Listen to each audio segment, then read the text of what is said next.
Hi friends, welcome back to another video of class 7th Science Chapter 2 Nutrition in Animals. Friends part 2 में हम यहाँ से start करने वाले हैं द स्मॉल इंटेस्टाइन. अब स्मॉल इंटेस्टाइन क्या होता है?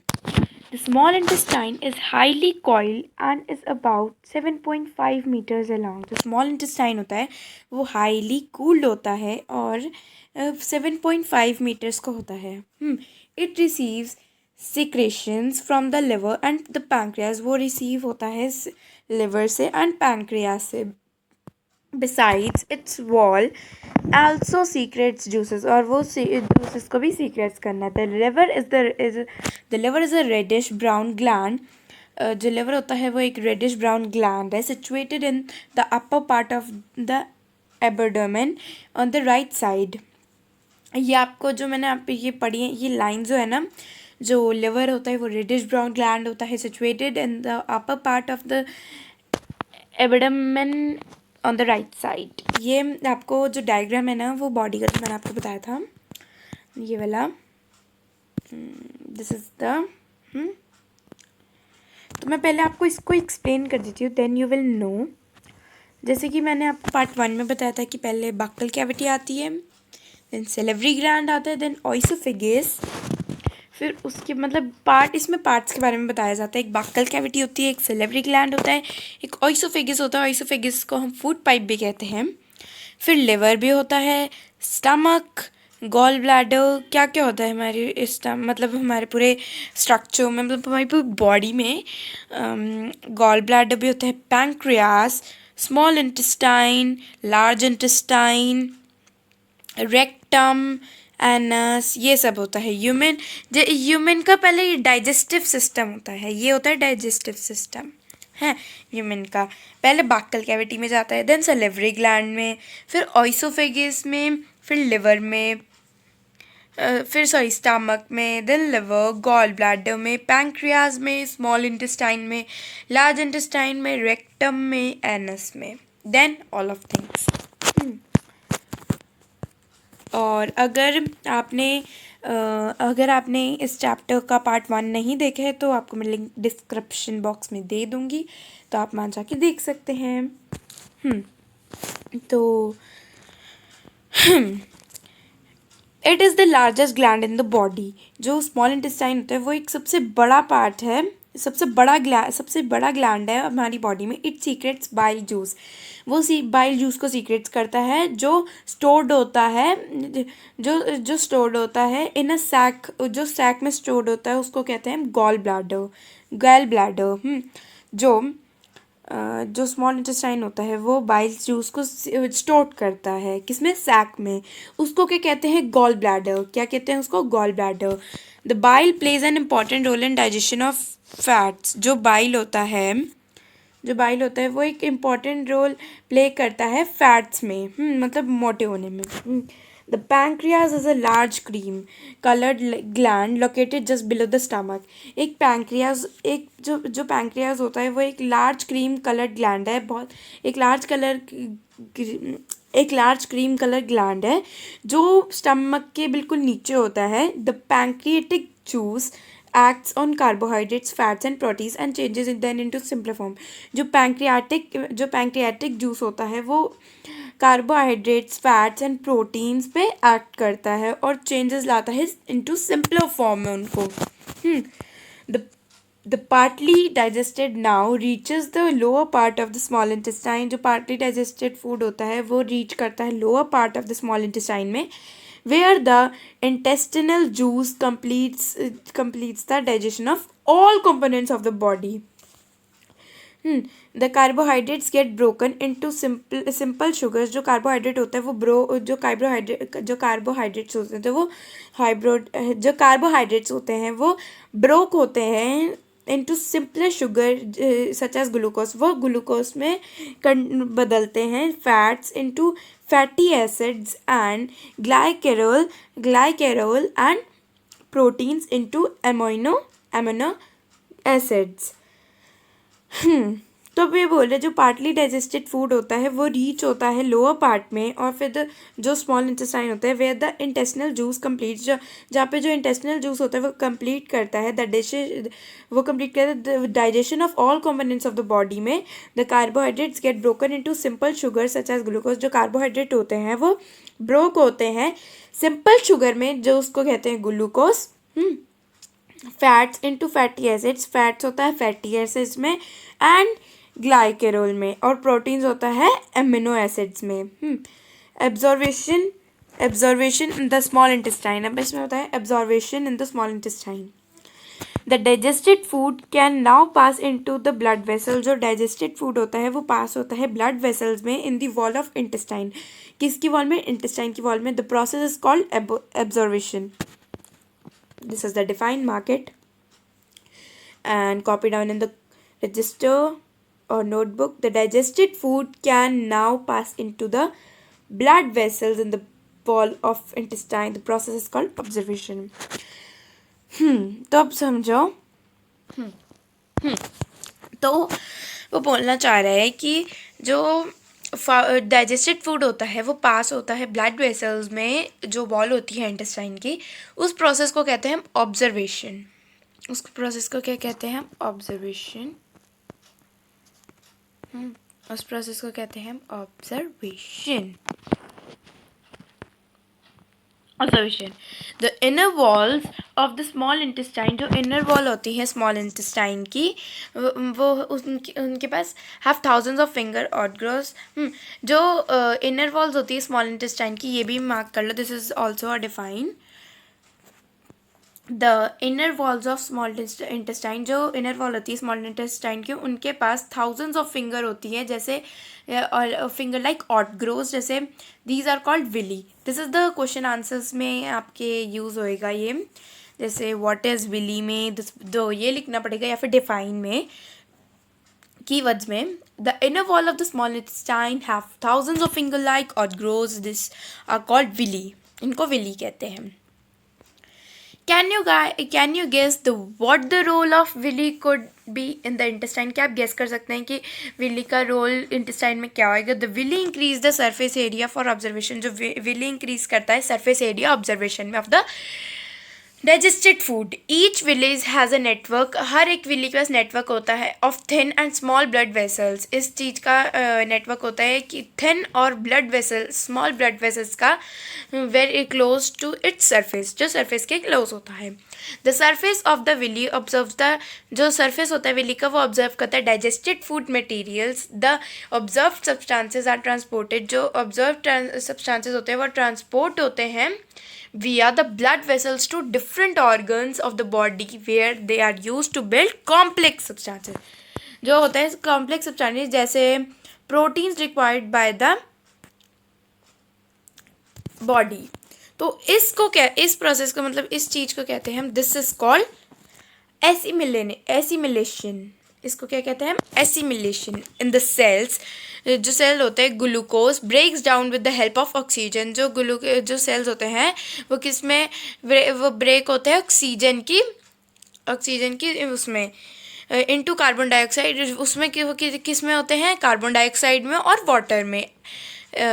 वाटर में एंड एनर्जी इज रिलीज, और एनर्जी क्या होती है, रिलीज होती है, बढ़ जाती है। The food that remains undigested, जो फूड अनडाइजेस्ट होता है एंड अनऑब्जर्व, जो फूड अनडाइजेस्ट रह जाता है और अनऑब्जर्व रह जाता है, enters into the large intestine, वो किस में एंटर हो जाता है, लार्ज इंटेस्टाइन में। जो फूड हमारे से पचता नहीं है तो वो, और जो ऑब्जर्व नहीं होता तो वो किस में चले जाता है, लार्ज इंटेस्टाइन में। अब हम पढ़ेंगे लार्ज इंटेस्टाइन के बारे में। The large intestine is wider and shorter than smaller intestine, जो large intestine है वो wider है और छोटा है किससे, small intestine से। It is about 1.5 मीटर, वो कितने का है, 1.5 मीटर है लेंथ में। Its function is to observe water, उसका फंक्शन है वाटर को ऑब्जर्व करना। सॉरी ये चीज़ के लिए वो एकदम चले जाता है, तो मतलब गलत बटन दब गया, दैट्स वाई। तो जो स्मॉल इंटेस्टाइन होता है वो एक छोटा होता है, विडर होता है और छोटा होता है किससे, स्मॉल इंटेस्टाइन से। उसकी जो मीटर वो जो लेंथ होती है उसकी 1.5 होती है। Its function is to absorb water. वो वो इसलिए होता है ऑब्जर्व वाटर को ऑब्जर्व करने के लिए। एंड सम सॉल्ट को वो लार्ज इंटेस्टाइन किसके लिए होता है, मतलब किस चीज़ के लिए होता है यूज़। वो एक तो वाटर को ऑब्जर्व करता है, सॉल्ट को ऑब्जर्व करता है। जैसे कोई फूड हमने डाइजेस्ट किया है, तो जो फूड डाइजेस्ट किया वो जो लार्ज इंटेस्टाइन होता है ना, वो सारे जैसे हमने कुछ भी खाया तो उसका जो सारा सॉल्ट होता है ना वो लार्ज इंटेस्टाइन ले लेता है। जो फूड खाते हैं हम उसका जो सारा सॉल्ट होता है वो लार्ज इंटेस्टाइन में चले जाता है। और अनडाइजेस्टेड फूड भी लार्ज इंटेस्टाइन में चले जाता है। और वाटर जो ऑब्जर्व वाटर होता है वो भी लार्ज इंटेस्टाइन में चले जाता है। The remaining waste passes into the rectum and remains there as a semi solid feces। और जो वेस्ट होता है मतलब लार्ज इंटेस्टाइन एक लास्ट होता है।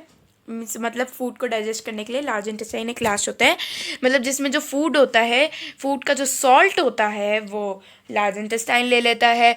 जो ऑब्जर्व वाटर होता है वो लार्ज इंटेस्टाइन ले लेता है। और अनडाइजेस्टेड जो फूड होता है वो लार्ज इंटेस्टाइन ले लेता है। और जो सारा उस चीज़ का वेस्ट होता है वो रेक्टम में चले जाता है and removes from the anus. और वो एनस से रिमूव हो जाता है। मीन्स जो हम फ्रेश होने जाते हैं तो उधर वो सारी चीज़ रिमूव हो जाती है जो वेस्ट होती है। तो the faecal matter is remove through the anus from time to time वो रिमूव हो जाती है एनएस से। This is called ingestion. पहले इंजेशन मतलब होता है हमारा फूड को मुंह मतलब फूड को बॉडी के अंदर जाना, इंजेशन। और इंजेशन उसका मतलब वो होता है इंजेशन और ये होता है ईजेशन। ईजेशन मतलब होता है फूड को अंदर लेना, मतलब होता है इंजेशन। फूड को अंदर लेना होता है इंजेशन और फूड को बाहर निकालना होता है ईजेशन। तो ये याद रखना, it is a main point. अगर हम फूड को अंदर लेते हैं तो उसको कहते हैं इंजेशन। आई आता है INGESTION। और अगर हम फूड को बाहर निकालते हैं एनएस से तो उसको कहते हैं ईजेशन। EGESTION। सो अब हम चलते हैं 2.3 एक्सरसाइज पे, digestion and grass eating animals. Have you observed cows buffaloes and other grass eating animals. क्या आपने ऑब्जर्व किया है काउस को, बफेलोज को and other grass eating animal, और भी ग्रास ईटिंग एनिमल्स जो ग्रास खाते हैं। च्यूइंग कॉन्टीन्यूसली, वो ग्रास को कॉन्टीन्यूसली च्यू करते रहते हैं even when they are not eating. अगर वो खा भी नहीं रहेंगे तब भी वो कंटिन्यूसली च्यू करते रहेंगे। Even when they are not eating actually they quickly swallow the grass and store in a part of stomach called rumen। वो एक्चुअली क्या होता है कि जो वो क्या करते हैं, क्विकली स्वेलो करते हैं ग्रास, मतलब वो फटाफट से अपने जो होता है वो ले लेते हैं। मतलब अपना फटाफट से खाना खाते हैं, फिर उसको फटाफट से स्वेलो कर लेते हैं,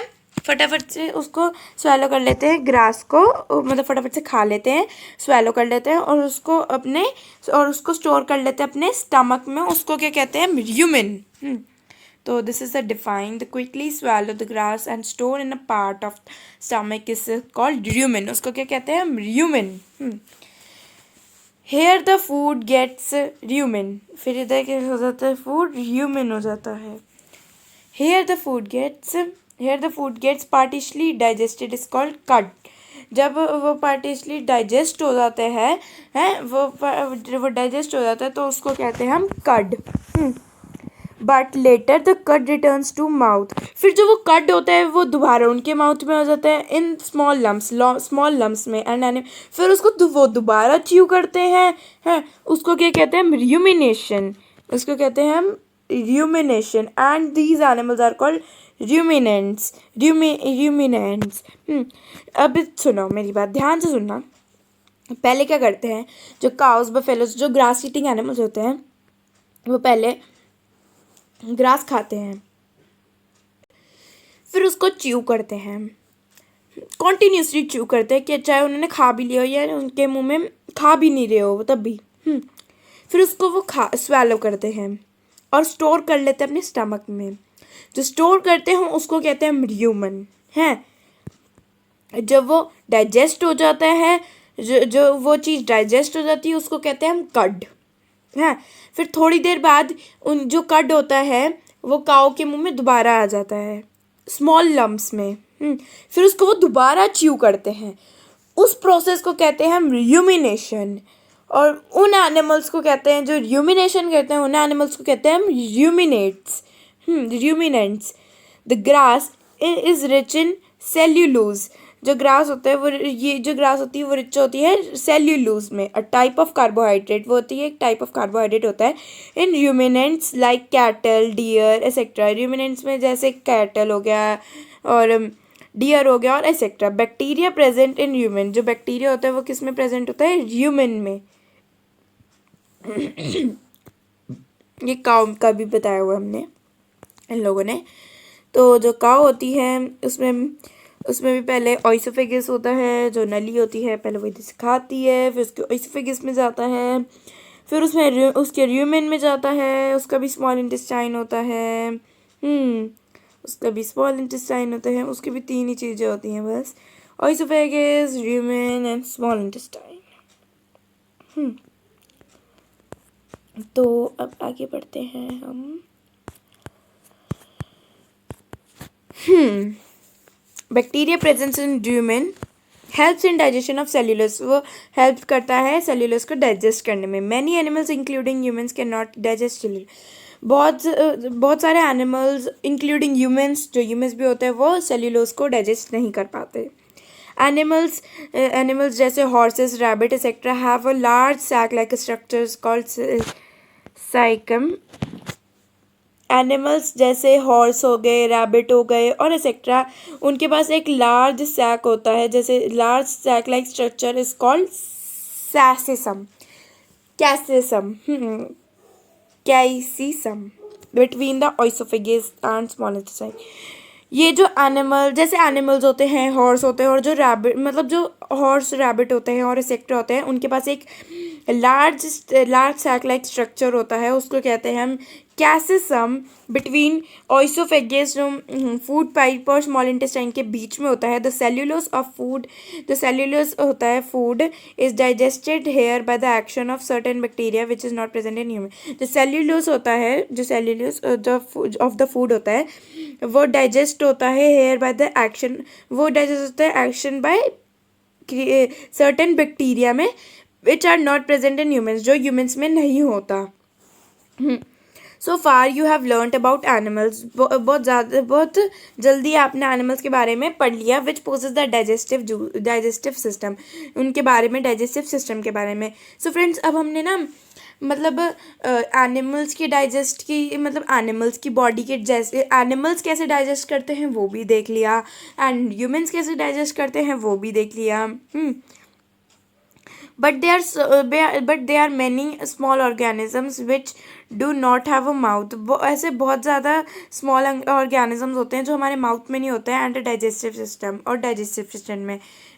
then how do they acquire and digest food. वो कैसे एक्वायर करते हैं और फूड को डाइजेस्ट करते हैं। द सेक्शन बिलो यू है, फिर हम अब उसको लर्न करते हैं, ठीक है। जो स्मॉल होती हैं, जो स्मॉल ऑर्गेनिजम्स होते हैं, जो हमारे माउथ में भी प्रेजेंट नहीं होते, डाइजेस्टिव सिस्टम में भी प्रेजेंट होते हैं, वो कैसे एक्वायर करते हैं और डाइजेस्ट करते हैं फूड को, तो वो हम पढ़ेंगे अब 2.4 एक्सरसाइज में बताया हुआ है feeding and digestion in एमोइबा।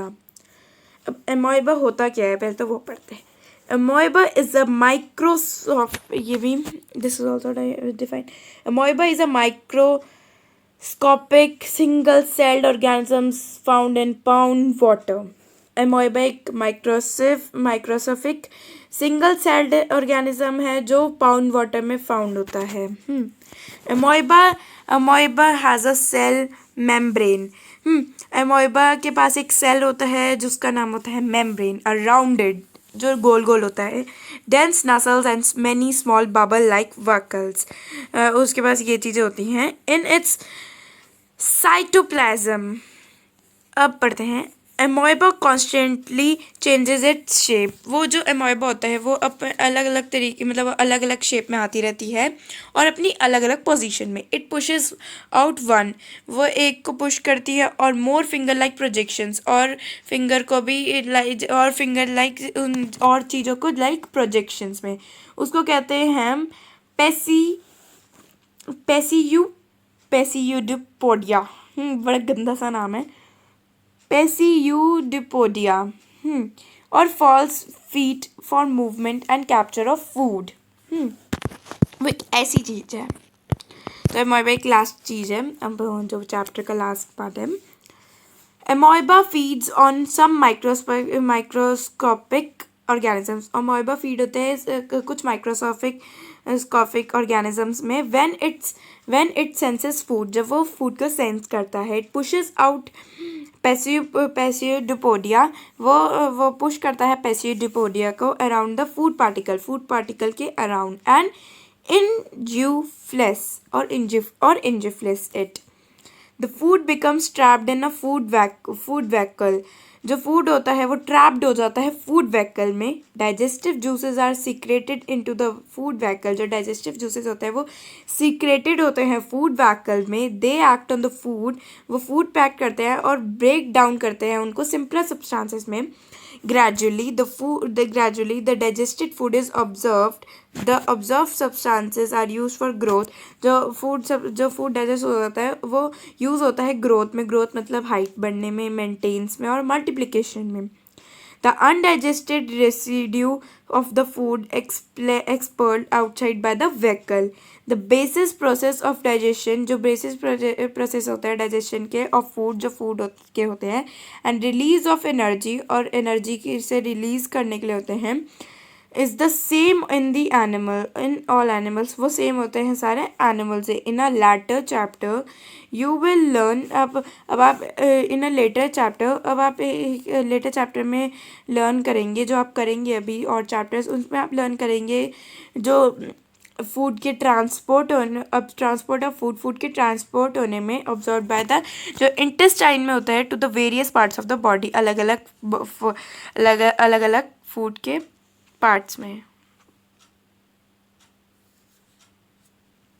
So friends, ये अब की वर्ड्स हैं।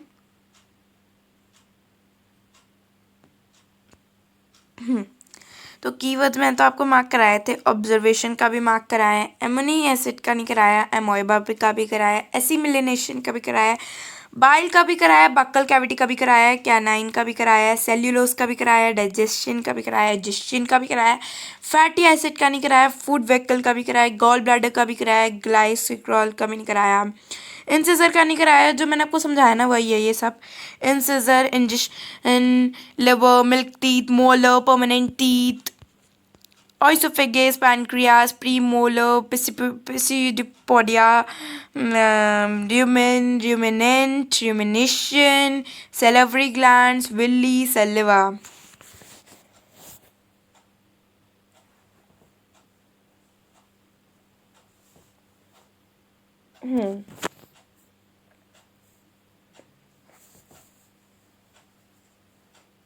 तो so friends, this all are exercise. तो ये सब आप खुद फिल करेंगे, बिकॉज मैंने आपको I have explain this chapter. मैंने आपको एक चैप्टर समझा दिए, तो आपको ये खुद करना है। एंड ये ज़रूर पढ़िए व्हाट यू हैव लर्नड। ये मतलब ना, जब आपको कोई भी कहता है, जैसे लाइक योर ट्यूशन मैम, अगर आपकी कोई ट्यूशन मैम है, वैसे आपको ट्यूशन की ज़रूरत नहीं है, क्योंकि मैं आपको इतना अच्छा समझा रही हूँ, बट कुछ नहीं होता। आई एम नॉट मैं आपको मना नहीं कर रही ट्यूशन लेने से, आपको ट्यूशन लेनी चाहिए। आई एम टेलिंग दैट आप ट्यूशन भी लो, देन आप ये दोबारा एक्सप्लेन कर, मतलब आप यूट्यूब पे आके उसको एक और बार समझो, फिर एक और बार समझो, फिर एक और बार समझो, जितनी बार समझना है समझो, बहुत अच्छा है उसके लिए। तो व्हाट यू हैव लर्नड, अगर आपकी कोई ट्यूशन मैम का है कि आपको रिवाइज करके आना है दिस चैप्टर, तो आप ये सारी जो ये व्हाट यू हैव लर्नड जो होते हैं, ये सारे आप रिवाइज कर सकते हैं। ये भी रिवाइज कर सकते हैं जो आपने चैप्टर में लर्न किया है। ये वही बताया है जो मैंने आपको पूरे चैप्टर में समझाया है, इसमें वही सब है। तो बस सो फ्रेंड्स यहीं पे ख़त्म होता है हमारा chapter number 2 nutrition in animal science का।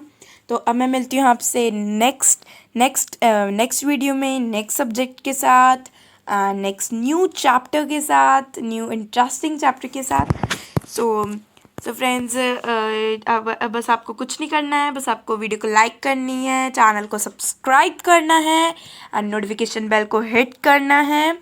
एंड ऑल्सो इस नोटिफिकेशन बेल को इसलिए हिट करना है क्योंकि अगर मैं और सब्जेक्ट्स के आपको चैप्टर समझाऊँ तो आपको जल्दी से नोटिफिकेशन मिल जाए और आप फटाफट से उसको समझ लो। देन एंड कमेंट बॉक्स में प्लीज़ कमेंट करना। If you have any doubt in the chapter please comment box में कमेंट करना, मैं आपके कमेंट बॉक्स में आपको क्लियर कर दूँगी। सो फ्रेंड्स अब मैं मिलती हूँ आपसे नेक्स्ट वीडियो में नेक्स्ट सब्जेक्ट के साथ, न्यू सब्जेक्ट के साथ, न्यू इंटरेस्टिंग चैप्टर के साथ। So see ya tata bye bye. So stay healthy and study well, bye.